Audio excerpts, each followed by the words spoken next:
नमो अरिहन्ताणं नमो सिद्धाणं नमो आयर्याणं नमो वज्रायाणं नमो लोये सवसाहुणं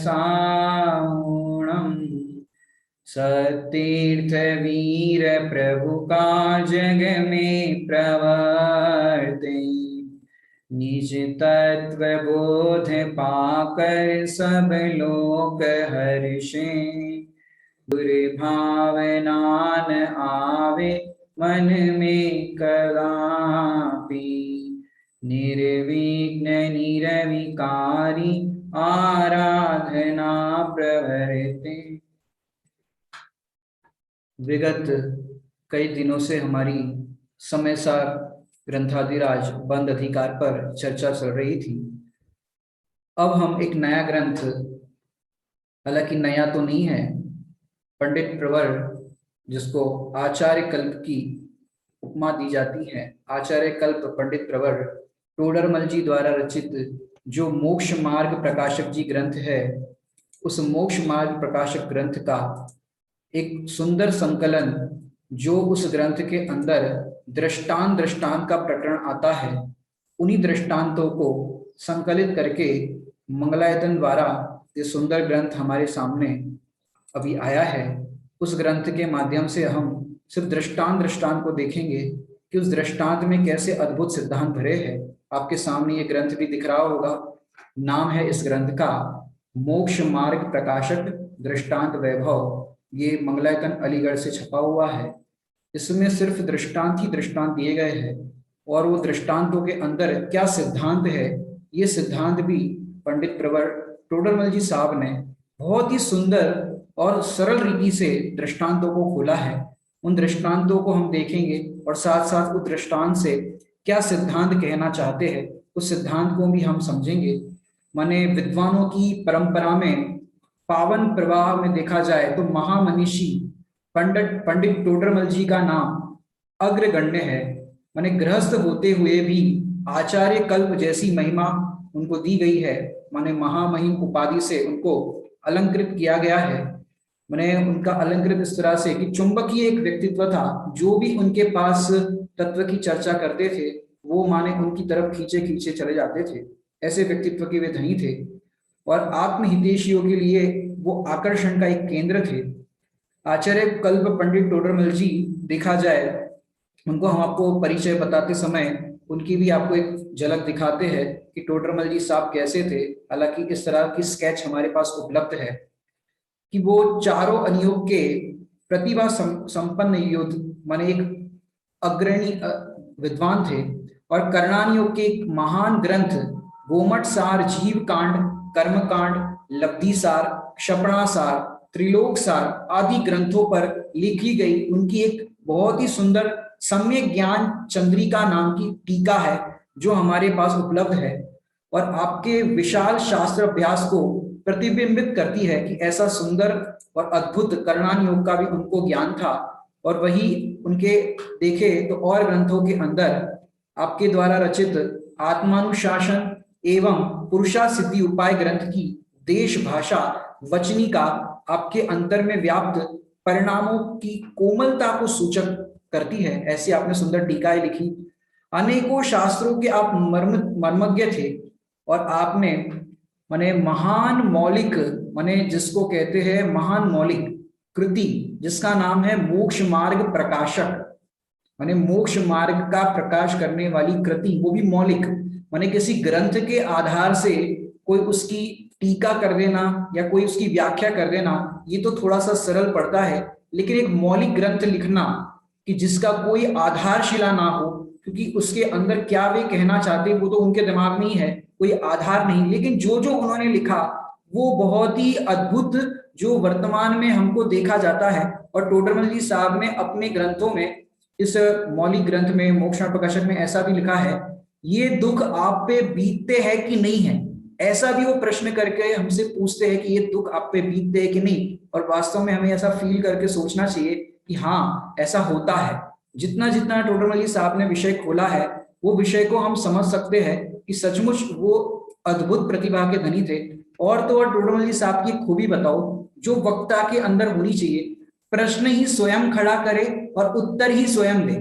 माने श्रोता के अंदर प्रश्न खड़ा हो, उससे पहले ही वक्ता उस प्रश्न का समाधान कर दे जो श्रोता वहां सभा में बैठा बैठा सोच रहा है।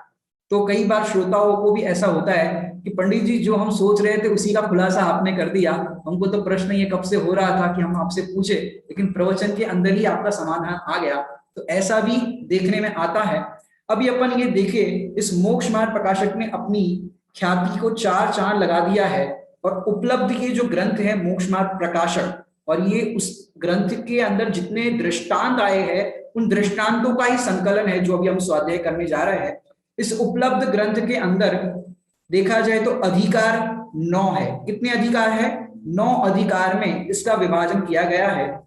और जिसका अंतिम अधिकार जो पंडित जी की असामयिक माने एक घटना ऐसी घटित हुई थी, कभी अवसर होगा तो उसकी कथा भी आपको सुनाएंगे। तो ऐसी घटना के कारण उनका देह परिवर्तन हो गया और ये 9 अधिकार भले ही लिखे हैं लेकिन आखिरी अधिकार जो है वो अपूर्ण रहा है, वो पूरा नहीं हो पाया। लेकिन देखा जाए तो पूरा नहीं लिखा जा सकता और यह ग्रंथ अपूर्ण होते हुए भी पूर्ण है, क्योंकि उन्होंने जो विषय वस्तु लिखी है इन 9 अधिकारों के अंदर, वो विषय वस्तु हमें अपने आत्मा का कल्याण करने के लिए पर्याप्त है। और इतने आचार्य देवों ने जो जो ग्रंथ लिखे हैं वो भी उसी के प्रमाण देने वाले हैं जो पंडित प्रबट टोडरमल जी साहब ने ये लिखा है। तो ये ग्रंथ का भी हमें स्वाध्याय करना चाहिए। और दिगंबर जैन समाज में विशेष भी ख्याति प्राप्त है और संभवतः किसी गृहस्थ विद्वान की यह प्रथम रचना होगी कि जिसका अनवरत प्रकाशन अनेक संस्थाओं द्वारा लाखों की संख्या में होता है। और देखा जाए तो मोक्ष मार्ग प्रकाशक ग्रंथ के अनेक देखा जाए तो मनीषियों ने इसका प्रमोदित होकर के अनेक तर्कपूर्ण शैली सिद्धांतों की सचोटता और उदाहरण के माध्यम से विषयों को प्रस्तुतिकरण देते हैं एवं संभावित शंकाओं को लेखक के द्वारा स्वयं उठाकर किए जाने वाला ये समाधान पूर्ण ये ग्रंथ जन साधारण में विशिष्ट हमको ज्ञान देने के लिए प्रेरित करता है। और वर्तमान में इसी ग्रंथ का अपन देखे जो अपने सामने प्रस्तुत है मोक्ष मार्ग प्रकाशक दृष्टांत वैभव। ये दृष्टांत वैभव के अंदर जो आपको कृति यहाँ पर दिख भी रही होगी, इस कृति के अंदर क्या क्या आने वाला है, वो क्या क्या विषय है, कितने दृष्टांत आने वाले हैं, उसको मैं सरलता से बताऊं। उससे पूर्व में आपको अधिकारों का थोड़ा सा विश्लेषण दे देता हूँ, क्योंकि पहला दिन है इस ग्रंथ का, तो कम से कम आपको उसके बारे में इतना ज्ञान तो होना चाहिए कि इस ग्रंथ में कितने अधिकार है, क्या विषय वस्तु है और क्या क्या आने वाला है। तो ये पूरा आपको संक्षिप्त में हम बताना चाहेंगे और फिर तो अपना एवरीडे एक एक दृष्टांत, दो दो दृष्टांत, जितना जितना जैसा लंबा छोटा होगा वैसे अपन स्वाध्याय करेंगे। देखिए इस ग्रंथ में अगर देखा जाए तो इस ग्रंथों को अपन देखते हैं कि इस मोक्ष मार्ग प्रकाशक दृष्टांत वैभव ग्रंथ के अंदर अपन इस कृति के अंदर देखे तो इसमें 9 अध्याय है और आचार्य कल्प द्वारा लिखित प्रसिद्ध रहस्यपूर्ण चिट्ठी के दृष्टांतों का भी समावेश इसमें किया गया है। माने 9 अधिकार प्लस एक रहस्यपूर्ण चिट्ठी, क्योंकि पुराने जमाने में चिट्ठियों का काम चलता था। जो आपने सुना होगा चिट्ठी आई है चिट्ठी आई है, क्योंकि पहले पोस्टमैन के द्वारा चिट्ठियां चलती थी। उससे पहले देखे तो कबूतरों के माध्यम से एक देश में दूसरे देश में इस तरह से चिट्ठियों का लेन देन होता था। तो ये पूर्व में इस तरह से चिट्ठियों का काम चलता था। अब अपन देखे इसमें विषय वस्तु क्या है। प्रत्येक अधिकार में देखा जाए तो मूल ग्रंथ का मंगलाचरण भी लिखा गया है। क्या लिखा गया है? प्रत्येक अधिकार में ये मंगलाचरण लिखा गया है। और एक प्रश्न उठता है कि आचार्य कल्प पंडित टोडरमल जी को इन दृष्टांत व सिद्धांतों को लिखने की आवश्यकता क्यों पड़ी। मैं आपको ये बात बताना चाहूंगा कि भाई जब प्रवचन होता है वहां तो विषय वस्तु को समझाने के लिए दृष्टांत देना पड़ता है, लेकिन ये तो ग्रंथ लिख रहे हैं। अब ग्रंथ लिखने में उनको पहले दृष्टांत दिया फिर सिद्धांत लिखा, तो ऐसा लिखने की आवश्यकता क्यों पड़ी। मैं चाहूंगा आप सब लोग अपने अपने वीडियो ऑन रखे तो बहुत अच्छा लगेगा। तो उसकी आवश्यकता क्यों पड़ी, तो हमने अधिकांश प्रश्नों को स्वयं श्रोता बनकर प्रश्न बनाकर उसे श्रोता उवाच माने श्रोता किस प्रकार के प्रश्न कर सकता है, जो भी विषय वस्तु चल रही है उसके मन में माने जो विषय समझाया जा रहा है और जो श्रोता उसको समझ रहा है तो उसके मन में किस तरह के प्रश्न उठ सकते हैं, क्या क्या संभावित प्रश्न है, तो उन सारे प्रश्नों को यहाँ पर एक श्रोता उवाच, उवाच मतलब कहना, वो उत्पन्न हुए प्रश्नों को कहना। तो यहाँ पर एक हम पहले जब ये दृष्टांत प्रारंभ करेंगे तो उसके पूर्व श्रोता उवाच मतलब क्या क्वेश्चन खड़ा हुआ तो उसको समझाएंगे, ताकि ये समझाया जा सके कि इस दृष्टांत व सिद्धांत से पंडित जी क्या कहना चाहते हैं। क्योंकि अनेक स्थलों पर प्रश्न मूल ग्रंथ से उठाए गए। क्या होता है मूल ग्रंथ? मूल ग्रंथ मतलब जैसे समय सार जी है, प्रवचन सार जी है, आत्मानुशासन है, पुराण के ग्रंथ है, तो ऐसे चारों अनियोग से कई बार तो मूल ग्रंथ से ही प्रश्न उत्पन्न किए गए, क्योंकि जहां तहां सब अलग अलग विषय आते हैं। तो श्रोता उवाच के रूप में स्वयं प्रश्न किए गए हैं। यथासंभव दृष्टांतों को और वहां वर्णित सिद्धांतों को मूल ग्रंथ से ही लिया गया है, लेकिन कहीं कहीं एक दो शब्दों का चयन और ग्रंथों के बाहर से भी इसे सुगम बनाने के लिए किया गया है। और कहीं कहीं बहुत छोटे दृष्टांत जो अंशों में ग्रंथों के ऊपर या नीचे दिए गए थे, हमने उन दृष्टांतों को भी इस ग्रंथ में, माने ये जो ग्रंथ की जिसने संकलन संपादन किया है उनने ये पूरा विषय वस्तु यहाँ पर दिया गया है, तो अपन उसका रसास्वादन करेंगे। और पूरे विषय वस्तु को अगर अपन को देखना है तो उस विषय वस्तु को भी अपन क्रम से देखेंगे, लेकिन पूर्व में अपन मंगलाचरण के रूप में भी, अभी ये पहला अधिकार प्रारंभ होता है, उसको कहते हैं पीठिका, मतलब आगे जो जो विषय वस्तु आने उसका एक भूमिका, जो अपन कहते हैं ना विषय की भूमिका, कि आगे क्या आने वाला है, क्या है विषय वस्तु, उसका बेस जो भूमिका है वो पहले अधिकार में उसको पीठिका कहते हैं। जो पीठिका के अंदर पहले अधिकार में कितने दृष्टांत है? 6 दृष्टांत है। अब अपना विषय आराम से चलेगा। 6 दृष्टांत है, उन 6 दृष्टांतों को अपन व्यवस्थित रूप से देखेंगे। अब सबसे पहले इसका जो ग्रंथ जिन्होंने लिखा है टोडरमल जी साहब, उनका अभिवादन करते, अभिनंदन करते, क्योंकि इतना सुंदर ग्रंथ लिखा और उनकी महिमा करने का, उनका गुणगान करने का भाव नहीं आए इतनी अच्छी कृति का संकलन करते समय, तो ऐसा नहीं हो सकता। तो इस कृति का जो संकलन हुआ है, उस संकलन के ये जो अभिनंदन है, आचार्य कल्प पंडित टोडरमल जी का अभिनंदन, ये जो देवलाली में निवास कर रहे हमारे अभय कुमार जी पंडित जी साहब का ये मंगलाचरण के रूप में कहो या अभिनंदन के रूप में टोडरमल जी का, ये हमारे अभय कुमार जी शास्त्री जैन दर्शनाचार्य, उन्होंने ये इसका बहुत ही सुंदर पद्य रचना के अंदर ये विषय वस्तु प्रस्तुत किया है, जिसका भी हम यहाँ पर रसास्वादन करेंगे अभी। तो ये विषय को अपन प्रारंभ करते हैं और सभी लोग यहाँ पर इस अभिनंदन को, टोडरमल जी साहब के अभिनंदन को यहाँ पर पढ़ेंगे, अपने दोहराएंगे। दोहा है, दोहा को पहले पढ़ते हैं। श्री 24 जिनेश द्रग ज्ञान चरण में धार, गणधर कुल के पद कमल वंदन शत शत बार। 24 जिनेश द्रग ज्ञान, 24 तीर्थंकर जिनेश्वर भगवान के दर्शन ज्ञान रूपी चरण में, चारित्र में हम गणधर के कुल के पद को नमन करके वंदन बारंबार शतबार नमन करते हैं। अब आगे अपन पढ़ते हैं। प्राकृत संस्कृत में रचे आचार्यों ने ग्रंथ, जन जन को दिखला रहे शिवपुर पथ नीर ग्रंथ। सरल है भाव, तो हर एक का खोलेंगे नहीं, पढ़ते जाएंगे आगे। अति गंभीर रहस्य को भाषा देश मझार, मर्म ग्रंथ का खोलते बुध जन का उपकार।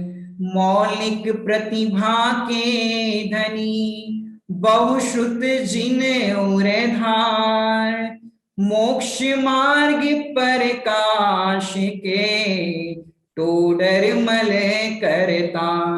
यहाँ पर उनका परिचय इस तरह से दिया कि अति गंभीर रहस्य को भाषा देश मंजार, मतलब गंभीर रहस्य को भी वर्तमान भाषा के, माने उस समय तो एक ढूंढारी भाषा चलती थी, उस ढूंढारी भाषा में मूल कृति लिखी गई है और उसी का भाषांतरण अपन देखे तो हिंदी में भी हमारे पास उपलब्ध है, और तो और ये ग्रंथ इंग्लिश में भी उपलब्ध है। तो आप चाहो तो इंग्लिश में भी पढ़ सकते हो, जो नहीं पढ़ सकते हैं हिंदी। तो यहाँ पर अति गंभीर रहस्य को भाषा देश मंजार की वर्तमान भाषा में उसका अपने पास अवेलेबल है। मर्म ग्रंथ का खोलते बुद्धजन का उपकार, की ग्रंथ का मर्म खोलते ये बुद्धजन माने ज्ञानी जन का हम उपकार कर रहे हैं। और वो कैसे थे? मौलिक प्रतिभा के धनी, बहुश्रुत जिन उर्धार। और ये मौलिक प्रतिभा क्या होती है? कि उनका नेचुरल टैलेंट कहीं से उन्होंने लिया नहीं, ये चीज उन्होंने अपने ओन से निकाली हुई चीज है। ऐसा उन्होंने बहुश्रुत जिन उर्धार, और ऐसे मोक्ष महाप्रकाशक का जिनने प्रकाश किया, ऐसे करने वाले कौन है? कि टोडरमल जी साहब ये करने वाले हैं। स्यादिवादमय संतुलन दूर करे अज्ञान, सम्यक ज्ञान सुचंद्रिका करे मोह की हान। अब आगे वीर छंद में पढ़ेंगे, बहुत सुंदर राग है इसकी। हालांकि अगर हम ये गद्य में पूरा पढ़ते तो शायद आपको हो सकता है बोरिंग सा लगे, लेकिन पद्य रचना ऐसी होती है कि बहुत सारा गद्य मैटर हो, उसको पद्य में और अच्छे अच्छे अलंकारिक भाषा के अंदर इसको वर्णित कर देते हैं। ये बहुत अद्भुत कला होती है कि इसको गद्य का पद्य में ट्रांसलेशन करके इस तरह से प्रस्तुतिकरण करना। ये हमारे अभय कुमार जी भाई साहब ने बहुत सुंदर ये वर्णन किया है, वो अपन पढ़ रहे हैं। मोक्ष मार्ग के मर्म प्रकाशक टोडरमल का अभिनंदन, जिनवाणी के रसिक उन्हें आचार्य कल्प कह करे नमन। रूढ़िवाद के प्रबल विरोधी मिथ्या मत पर किया प्रहार, हे विद्वान शिरोमणि तुमको नमे मुमुक्षु शत शत बार। मोक्ष मार्ग के प्रकाशक टोडरमल का अभिनंदन, कि जिन्होंने ये मोक्ष मार्ग प्रकाशक ग्रंथ लिखा है, ऐसे टोडरमल जी साहब का हम अभिनंदन करते हैं। और ये कैसे थे? जिनवाणी के रसिक उन्हें आचार्य कल्प कहे करे नमन, के जिनवाणी के रसिक थे, रसिया थे। और ऐसे आचार्य कल्प, कल्प माने आचार्य जैसी कल्पना कर रहे है, तो वो गृहस्थ विद्वान, लेकिन उन्होंने गृहस्थ में रह करके भी ऐसा सुंदर काम किया है जो आचार्यों जैसा है, इसलिए आचार्य कल्प की उपमा दी गई है। और वो कैसे थे? रूढ़िवाद के प्रबल विरोधी, मिथ्या मत पर किया प्रहार, और हे विद्वान शिरोमणि तुमको नमे मुमुक्षु शत शत बार। नमे मुमुक्षु शत शत बार मतलब कि मुमुक्षु मतलब जिनको मोक्ष की अभिलाषा है, ऐसे मोक्ष की अभिलाषा वाले इनको शत शत बार नमन करे, ऐसा यहाँ पर भाव यहाँ पर इसका दिया गया है। अपन आगे इस रचना के बढ़ते हैं, इसको आगे बढ़ाते हैं, क्या इसके अंदर भाव खोले गए हैं, बहुत सुंदर सुंदर। वीतराग विज्ञान भाव से परमेष्टि ही पूज्य हो, वीतरागता पोषक वाणी पढ़ने सुनने योग्य कहो। है अनादि से जीव कर्म से बंधा हुआ पर्यायों में, स्वयं स्वयं को भूल रहा तो भटक रहा चहुं गतियों में। आगे, द्रव्य स्वतंत्र अनादि निधन है, स्वयं परिणमित होते हैं। ब्रह्म से जीव दुखी जग में, ब्रह्म मिटने से दुख मिटते हैं। देखो कितना सुंदर यहाँ पर भाव भर दिया कि द्रव्य स्वतंत्र है, और कैसा? अनादि निधन, अनादि काल से द्रव्य स्वतंत्र है और अनंत काल तक द्रव्य स्वतंत्र ही रहेगा। इसमें कोई किसी द्रव्य में कोई भी तरह से फेरफार नहीं कर सकता, ऐसा स्वतंत्र है। और स्वयं परिणमित होता है, स्वयं ही इसके अंदर परिणमन होता है। और जीव दुखी क्यों है? बताओ, जीव दुखी क्यों है? ब्रह्म से जीव दुखी है। जैसे किसी को अभी वर्तमान में चेस्ट पेन हो जाए, छाती में दर्द हो जाए, चेस्ट पेन हो जाए, तो क्या होगा? वो दुखी हो जाएगा, अरे मुझे फेफड़ों में दर्द हो रहा है, पता नहीं क्या हो गया, कोरोना के कारण तो डैमेज नहीं हो गया। अब डॉक्टर के पास दिखाने गए, आपके पर्सनल फैमिली डॉक्टर थे, उससे दिखाया आपने, वो तो चेकअप किया उसने, और वो तो टेंशन में गया था भ्रम से कि भाई मुझे हार्ट अटैक तो नहीं आ गया, मुझे किसी तरह से कोई प्रॉब्लम तो नहीं होगी। वो भ्रम से गया था कि मुझे हार्ट अटैक जैसा तो कुछ नहीं हो गया। और डॉक्टर ने क्या बताया? डॉक्टर ने ये बताया कि ये जो दर्द हो रहा है वो दर्द काय का है?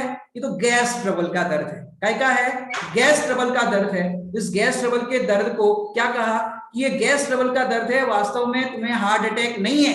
क्या कहा? वास्तव में हार्ट अटैक नहीं है। तो अब जो तुम लेकर के गए थे प्रॉब्लम, वो क्या है कि वो ब्रह्म लेकर के गए थे, तो ब्रह्म है वो क्या हुआ कि वो ब्रह्म है वो दूर हुआ।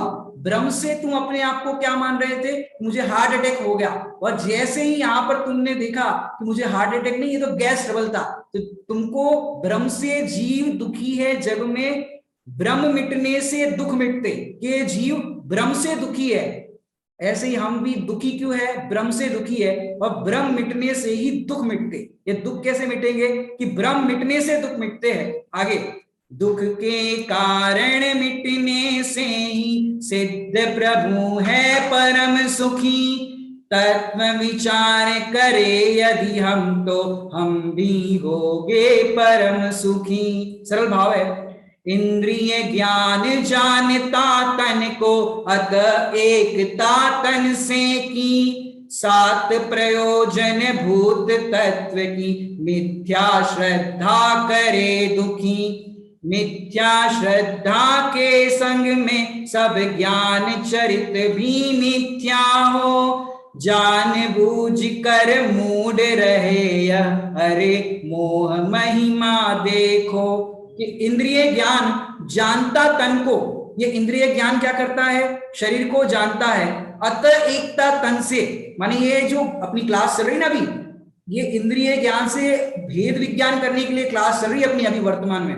क्यों, अपने को क्या लगता है, आंखों से देखते हैं, कानों से सुनते हैं, आपको क्या लगता है आप आंखों से देख रहे हो कि नहीं देख रहे, कान से सुन रहे हो कि नहीं सुन रहे, आपको जो लग रहा है ना मैं आंखों से देख रहा हूं, कानों से सुन रहा हूं, ये किसके कारण लग रहा है, ये इंद्रिय ज्ञान के कारण आपको ऐसा लगता है मैं आंखों से देख रहा हूं, कानों से सुन रहा हूं। क्यों, इस शरीर के अंदर एकता बुद्धि है, शरीर को बुखार आए तो मुझे बुखार आया, अपने को टेंशन हो जाती बुखार क्यों आया, सांस क्यों अपने को लेने में दिक्कत आ रही है, ये तन में एकता के कारण, शरीर में एकता के कारण अपने को दुख होता है।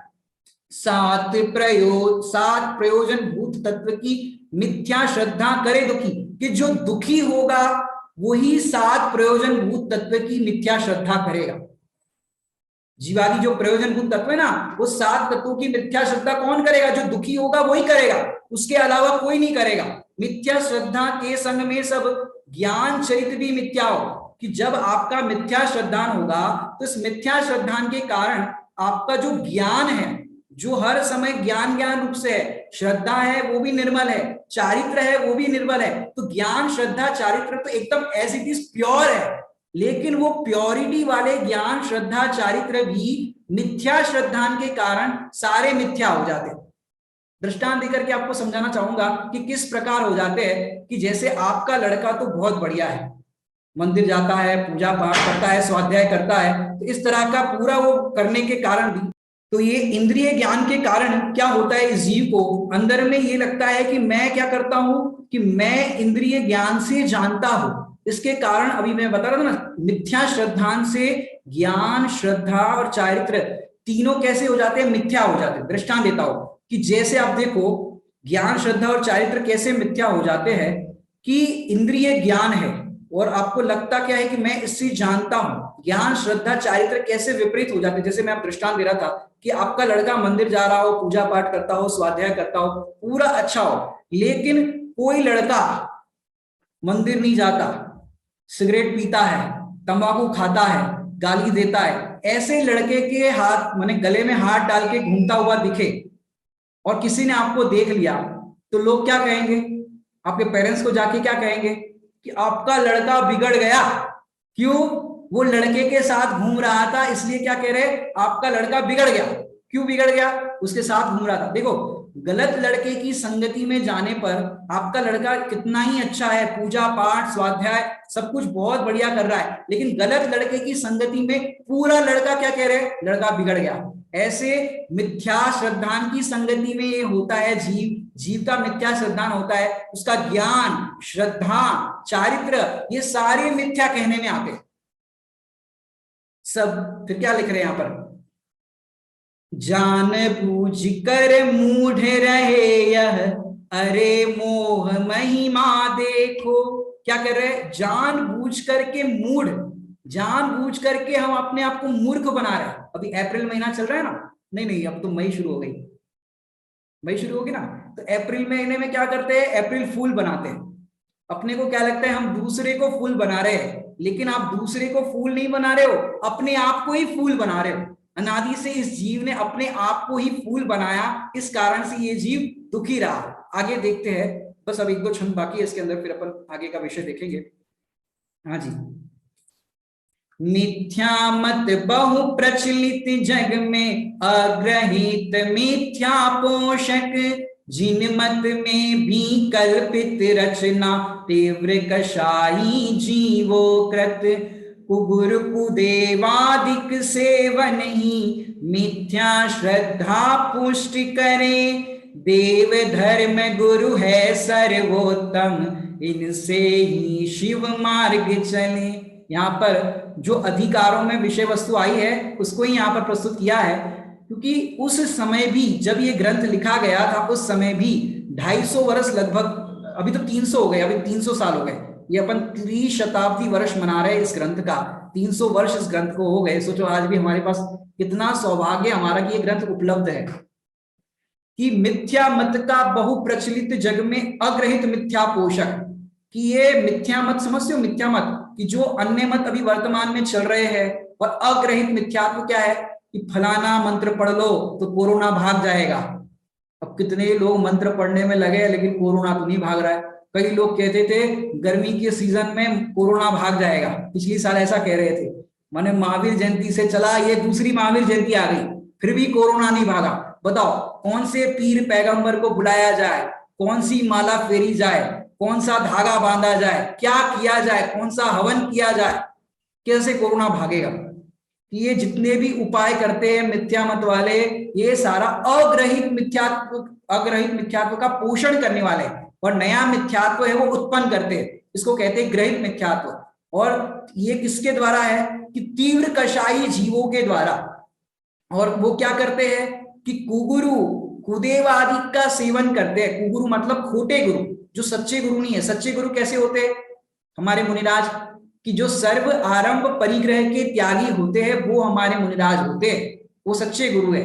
तो ऐसे मिथ्या श्रद्धान को पुष्ट करे, और देव धर्म गुरु है सर्वोत्तम, इनसे ही शिव मार्ग चले, कि इनके माध्यम से ही मोक्ष मार्ग चलता है। जिन आगम अभ्यास करे पर, मिथ्या श्रद्धा नहीं टले, कोई एक नए पक्ष रहे या सबको एक समान लखे, मोक्ष मार्ग दो नहीं किंतु दो तरह कथन करता आगम, तत्व विचार करे तो सम्यक दर्शन पथ पर प्रथम कदम। क्या कह रहे हैं, सुंदर भाव है कि जिन आगम अभ्यास करे पर मिथ्या श्रद्धा नहीं टले। मैं आपको ये बात कहना चाहूंगा कि अपन जिन आगम को पढ़ते तो है, कैसे रीडिंग करते हैं सिर्फ, समझते हो रीडिंग, जैसे अखबार पढ़ते हो, न्यूज़पेपर पढ़ते हो तो पढ़ दिया, खबर की तरह पढ़ दिया। यदि आप उस रीडिंग को ना करो, ओनली स्टडी करो। स्टडी क्या होता है पता है आपको, कि अब इस कोरोना के काल में भी आपको दुख नहीं होगा। आपको क्या भय चल रहा है, ये भय कषाय चल रही है ना, कि भाई मुझे कोरोना ना हो जाए, मेरे परिवार वालों को ना हो जाए, मम्मी को, पापा को, पत्नी को, बच्चे को कोरोना ना हो जाए। कई लोग तो ऐसा भी सोचने लगे कि भाई उनको ना हो, मेरे को हो जाए तो चलेगा, उनको कुछ ऐसा ना हो। तो कई तरह के आपके विचार चलते हैं। यहाँ पर कह रहे हैं जिन आगम का अभ्यास करे पर मिथ्या श्रद्धा नहीं टले। ये मिथ्या श्रद्धा ने वो नहीं टलता, क्यों? आप रीडिंग करते हो। यदि स्टडी करो, स्टडी है वो 24 घंटे हो सकती है, और रीडिंग होती है some time. Reading some time मतलब कि आप 1 घंटा क्लास सुनोगे, 2 घंटा क्लास सुनोगे, रीडिंग भी 1 घंटा 2 घंटा करोगे, 4 घंटा करोगे मैक्सिमम, लेकिन उससे ज्यादा कितना करोगे, फिर तो थक जाओगे, बोर हो जाओगे। लेकिन स्टडी आपकी 24 घंटे चल सकती है। आप हर समय ये स्टडी कर सकते हो, देह से भिन्न अपने आप को अनुभव कर सकते हो। ये शरीर है वो मेरे से भिन्न है, मैं उससे भिन्न हूं, ऐसा आप भेद विज्ञान कब नहीं कर सकते। कोरोना हो उससे पहले ये भेद विज्ञान करो, क्योंकि कोरोना नहीं होगा तो डायबिटीज होगी, हार्ट अटैक होगा, मलेरिया होगा, कैंसर होगा। ये कोरोना के कारण आप ऐसा मत सोचो कि भी कोरोना नहीं हो गया हम सेफ है। अरे बीमारियां कितनी हैं आपको पता है? आपको इस शरीर के अंदर कितने रोग है, काउंटिंग बता देता हूं आपको कितने रोग है। 5,68,99,584 रोग जो है अभी विद्यमान है आपके शरीर के अंदर। बस इतना है कि उसका उदय कब कौन से कर्म का आए, तो तब वो रोग कहने में आता है कि भाई अभी ये रोग हुआ। लेकिन वो अभी जो रोग है आपके शरीर, क्योंकि शरीर में इतने रोग कहे गए, वो अभी डीएक्टिवेट है। इंग्लिश समझते हो डीएक्टिवेट, कि अभी वो एक्टिव नहीं है। जब उसके कर्म का उदय आ जाएगा तो वो एक्टिवेट हो जाएंगे कर्म, तब कहेंगे डायबिटीज हो गई, मलेरिया हो गया, कैंसर हो गया, जितने भी बड़ी बड़ी बीमारियां है सारी एक्टिव तब हो जाएगी जब कर्म का उदय आ जाएगा। जितने जितने लोग की डेथ हो रही है, लोग कह रहे हैं कोरोना से मर रहे हैं, तो उनका कर्म का रोगों का एक्टिवेशन हो गया तो वो मर रहे हैं। कोरोना हो गया, अब कितने लोगों का कोरोना एक्टिवेशन भी हो गया लेकिन फिर स्वस्थ होकर के भी लौटे। ये तो वार्निंग बेल है, वार्निंग बेल, कि अभी संभल जाओ, आयु का कोई भरोसा नहीं। पंचम काल वर्तमान में चल रहा है और पंचम काल में तो ऐसी विपत्तियां आती रहेगी क्योंकि दुखमा काल है। इस दुखमा काल में भी भव्य जीव जो होते हैं वो इस दुखद काल के अंदर में भी देह से भिन्न अपने आत्मा का अनुभव करके, भेद विज्ञान करके अल्प काल में मोक्ष की प्राप्ति कर लेते हैं। लेकिन देखो अब प्रॉब्लम क्या है, कोई एक नए पक्ष रहे या सबको एक समान लगे, कि कोई एक नए को पक्ष पक्ष पक्ष समझते हो, कोई एक नए को पकड़ता है कि भाई निश्चय सही है, कोई कहता है व्यवहार सही है, और फिर इस तरह से दोनों के अंदर एक पक्ष सा रखता है कि, और कई लोग तो दोनों को समान, निश्चय सही है व्यवहार सही है, कोई कहते हैं दोनों सही है। तो इसको टोडरमल जी साहब ने निश्चयाभासी, व्यवहाराभासी और उभयाभासी, ये दोनों तीनों बातों को वहां पर लिया। कोई निश्चय को मानता है, कोई व्यवहार को मानता है, कोई दोनों को मानता है, लेकिन दोनों आभास है। कोई ऐसा मानता है कि मैं आत्मा हूं, और फिर कभी मानता है कि नहीं नहीं शरीर भी हूं, शरीर साथ में तो शरीर भी हूं, नहीं नहीं नहीं दोनों हूं, आत्मा भी हूं शरीर भी हूं, निश्चय से आत्मा हूं व्यवहार से शरीर हूं, लेकिन दोनों रूप अपने आप को मान रहा है ना। लेकिन दोनों नयों से पक्षातिक्रांत, मैं तो मात्र आत्मा ही हूं, नय कहता है इसलिए आत्मा नहीं हूं, निश्चय ने कहता है इसलिए मैं आत्मा नहीं हूं, लेकिन आत्मा हूं इसलिए निश्चय ने ऐसा कहता है।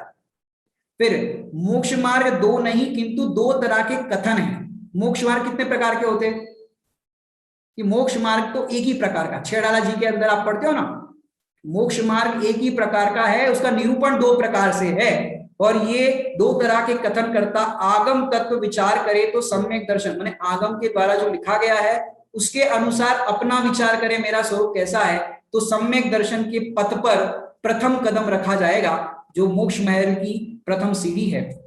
वीतरागता के पोषक ही काम घेनु चारों अनुयोग, उनकी शैली नहीं जाने तो कैसे हो सम्यक उपभोग। शास्त्रों का अभ्यास करे यदि स्याद्वाद युद्ध दृष्टि से, मोक्ष मार्ग का प्रथम चरण है आगम ज्ञान सुदृष्टि से। कितने सुंदर भाव लिखे इसके अभिनंदन के अंदर पंडित साहब ने। वीतरागता के पोषक ही काम घेनु चारों अनुयोग। मैं आपको दृष्टांत देकर के समझाऊंगा। काम घेनु क्या होता है, गाय के लिए प्रयोग किया जाता है। गाय काम घेनु समझते हो, कि जो इच्छा करो वो मिल जाए। वीतरागता के पोषक ही काम घेनु चारों नियोग। अब चारों नियोग के लिए दृष्टांत आपको देता हो कि जैसे काली गाय हो कि सफेद गाय हो, गाय दो होती है ना, काली गाय हो कि सफेद गाय हो। अब दोनों गाय के थनों को इस तरह से अपन दोहन करें तो क्या निकलेगा, काली गाय को भी दोहोगे तो सफेद दूध निकलेगा, और सफेद गाय को भी दोहोगे तो चारों थनों से क्या निकलेगा, सफेद दूध निकलेगा। ऐसे ये वीतरागता की वाणी जो है, जिनेंद्र भगवान की, सर्वज्ञ भगवान की वाणी, उसके चारों अनुयोग से वीतरागता ही जरेगी। और उनकी शैली नहीं जाने तो, माने वीतरागी भगवान ने जो जिनवाणी के अंदर बात बताई है उसकी शैली नहीं जाने तो कैसे हो सम्यक उपयोग, कि आपका उपयोग सम्यक कैसे होगा। अभी आपके घर में या बाहर भी जिससे भी चर्चा करो, कोरोना का ही रोना है, कभी ये पूछता है कोई कि भाई मिथ्यात्व घटा कि नहीं, मिथ्यात्व का अभाव हुआ कि नहीं। मिथ्यात्व माने मिथ्यात्व को सबसे बड़ा पाप और सबसे बड़ा रोग कहा गया है। इस मिथ्यात्व की चर्चा तो कोई करता ही नहीं है। और कोरोना कोरोना कोरोना, अरे कोरोना का रोना छोड़ो और ये मिथ्यात्व तुम्हारा है, उस मिथ्यात्व को दूर करो। क्यों मिथ्यात्व क्या है, मुझे रोग हो जाएगा, मुझे कोरोना हो जाएगा, मुझे बुखार आ गया, ये मिथ्यात्व है। सबसे बड़ा पाप तो ये है। इसको छोड़ने योग्य है। और ये कब होगा कि जब जिनवाणी की शैली को यथार्थ रूप से समझोगे कि तुम्हें रोग तो हो नहीं सकता, राग भी नहीं होगा। राग करना जीव का स्वभाव नहीं है। मात्र जानना मेरा काम। पाठशाला में अपन हाथ खड़े करके बोल देते हैं सम्यक दर्शन प्राप्त करेंगे, सप्त भयों से नहीं डरेंगे, हाथ खड़े करके नारे लगा देते हो, लेकिन सप्त भयों से क्या पहले ही डर रहे हो? मुझे रोग हो गया तो, मुझे कोरोना हो गया तो, इनको हो गया तो, उनको हो गया तो। कि नारे लगाना बचपन में ठीक है, बच्चों को नारे लगाते हैं, लेकिन कम से कम अभी विचार करो, अभी से आप तैयारी करो। क्या कि अभी से ये तैयारी करो कि मरण तो एक दिन आना ही है, इस देह का परिवर्तन तो होना ही है, लेकिन इस देह के परिवर्तन से पहले आप देह की दृष्टि जो है, उस देह की दृष्टि को छोड़ दोगे तो उस देह परिवर्तन के काल में आपको आकुलता किंचित भी नहीं होगी। समझ आया? आगे, द्रव्य भाव नौ कर्म रहित पर्याय शुद्ध ही मोक्ष स्वरूप, अतः भव्य पुरुषार्थ करे तो सहज प्रकट हो सिद्ध स्वरूप। तत्व ज्ञान श्रद्धान सहित रागादि घटाने से शिव पंथ, तत्व तत्वार्थों का हो यथार्थ श्रद्धा कहे समिकित नीरे ग्रंथ। द्रव्य भाव नौ कर्म रहित पर्याय शुद्ध ही मोक्ष स्वरूप, जो द्रव्य कर्म, भाव कर्म और नौ कर्म से जो रहित है, वो शुद्धात्मा जो है अपना, वो वास्तव में अनुभव में आ जाए तो वो ही वास्तव में मोक्ष स्वरूप है। इसके लिए अतः भव्य पुरुषार्थ करे तो, अब आप लोग क्या करते हो? पुरुषार्थ करते हो कि नहीं करते? कि पुरुषार्थ तो ये जीव सुखी होने का करता है, लेकिन विपरीत पुरुषार्थ करता है। जहां से सुख प्राप्त नहीं होता वो पुरुषार्थ करता है, जिसको श्रीमद रायचंद जी ने कहा है सुख प्राप्ति हेतु प्रयत्न करते सुख जाता दूर है। देखो बच्चे भी बैठे हैं, बच्चे क्या पुरुषार्थ कर रहे हैं कि भाई पढ़ाई करके अच्छे एक आईएएस बनना है, डॉक्टर बनना है, इंजीनियर बनना है। अब ये सब आप बनने का पुरुषार्थ करते हो। अब समझो आपने डिग्री भी प्राप्त कर दी और आपका आयु का कोई भरोसा नहीं, कोरोना के चपेट में आ गए, मर गए, तो बताओ क्या फायदा हुआ इस मनुष्य पर्याय का? समझ में आ रहा है? यदि आपने देखो पढ़ाई अपनी जगह पर होगी, लेकिन साथ साथ आपको ये निर्णय करना है कि मैं शरीर से भिन्न आत्मा हूं, ये जो कुछ भी दिखाई दे रहा है उससे मैं भिन्न हूं, द्रव्य कर्म, भाव कर्म, नौ कर्म से रहित हूं। यदि आपने इतना सा निर्णय कर लिया तो आप बच्चे हो, बड़े हो, बूढ़े हो, कोई फर्क नहीं पड़ेगा, आप सब सम्यक दृष्टि की श्रेणी में आ जाओगे और फिर आपको ऐसी पढ़ाई पढ़नी नहीं पड़ेगी। देव आकर के आपके चरणों में नमन करेंगे, चक्री आकर के आपके चरणों में नमन करेंगे, ऐसी दशा आपकी प्राप्त होगी। तो ये करने योग्य है, करने योग्य कार्य तो ये है। पढ़ाई अपनी जगह होती रहेगी नो डाउट, लेकिन साथ में निर्णय ये करना है कि ये देह से भिन्न मैं आत्मा हूं, नहीं तो फिर 4 गति 84 लाख योनि में कैसे धक्के खाने पड़ेंगे सोचो। हमें यदि ऐसी पर्यायों में नहीं जाना तो मनुष्य पर्याय दी बेस्ट कही गई है। देव गति के देव भी तरसते हैं मनुष्य पर्याय पाने के लिए, क्योंकि मनुष्य देखो चारों गतियों में सम्यक दर्शन तो हो सकता है, लेकिन जो संयम है वो मनुष्य गति में ही होता है, इसलिए देव भी इस पर्याय के लिए तरसते हैं। पंडित गण के भी अब यहाँ पर पढ़ते अंतिम दोहा है, पंडित गण के भी गुरु विद्वंजन शिरमो, अभिनंदन है आपका आप समान और। क्या कह रहे हैं यहाँ पर कि पंडित जन के भी गुरु, कि आप पंडितों के भी गुरु हो, क्योंकि इतने प्रतिभाशाली थे आप कि आपकी शैली, आपका जीवन सब कुछ अद्भुत था। और अभिनंदन है आपका आप समान और, कि आपके समान कोई और है ही नहीं जगत में देखा जाए। तो ऐसा जिसका गुणगान किया जाता है उसके लिए ऐसे शब्दों का प्रयोग अवश्य ही किया जाता है। और आप सच में ही अद्भुत प्रतिभा के धनी है। यदि ये मोक्ष मार्ग प्रकाशक नहीं लिखा होता तो हमारी जो वर्तमान में गलतियां चल रही है उन गलतियों को कौन बताता, क्योंकि टोडरमल जी साहब ने एक एक गलतियों को खोल करके हमें बताया है कि ये तुम्हारे अंदर दोष। और तो एक सुंदर बात बताओ आपको कि वहां पर उन्होंने ये लिखा कि सामने वाला जीव कषाय करता है, और आगम में तो शास्त्रों में तो ये कहा है कि भाई कषाय नहीं करना चाहिए। तो क्या करना, सामने वाले को समझाना कि नहीं समझाना, कि भाई दूसरे को समझाने का विकल्प आए तो समझाना, लेकिन स्वयं कषायवान मत हो जाना। क्या कहा, दूसरे की कषाय मिटाने के लिए समझाने के चक्कर में अपन स्वयं कषाय करने लगे। देखो शास्त्र में क्या लिखा है, गुस्सा नहीं करना चाहिए, गुस्सा नहीं करना चाहिए, तुम गुस्सा कर रहे हो, अब तुम दूसरे का गुस्सा मिटाने के लिए, क्रोध मिटाने के लिए स्वयं गुस्सा करने लग गए।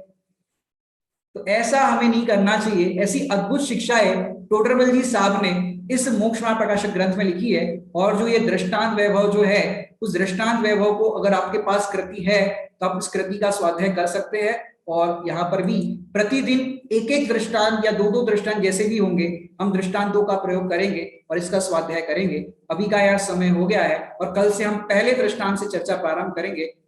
ओम नमः सिद्धेभ्यो।